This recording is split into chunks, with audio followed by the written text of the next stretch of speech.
Well, welcome back. Well, the polls show it. Americans making it clear they do not trust President Biden with their money. Pew Research finding 56% of Americans say Joe Biden's policies have made economic conditions worse. These are really Democrat policies, not Joe Biden's policies. But we are learning that the average American couple has now lost $6,800 in annual wages under this president. Dagen, that is a serious number. $6,800 lost because of inflation, because of Democrat policies. Right. The standard of living of Americans has been in decline since Joe Biden took office. Looking at the numbers just yesterday when Kamala Harris had the audacity to stand up and say, when Biden and I took office, our nation was facing its worst economic crisis in generations.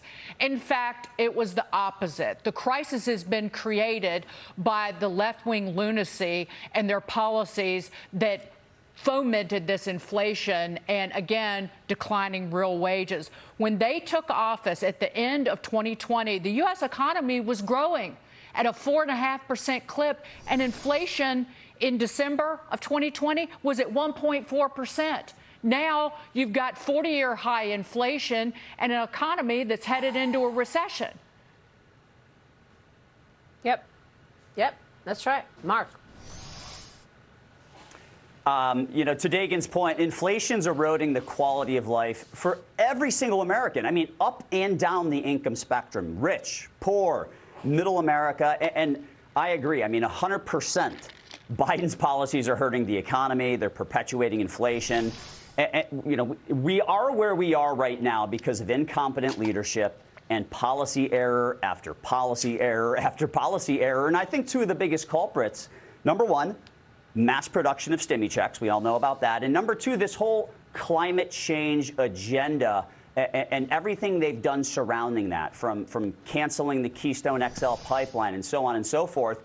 And the issue with this administration is you've got a bunch of know-nothings in this administration as it relates to every single issue, but particularly on the economy and on inflation. And these bozos, they're still talking Build Back Better, and that giving people more money is the cure to inflation. They know absolutely nothing about how economics work and nothing about how inflation is perpetuated.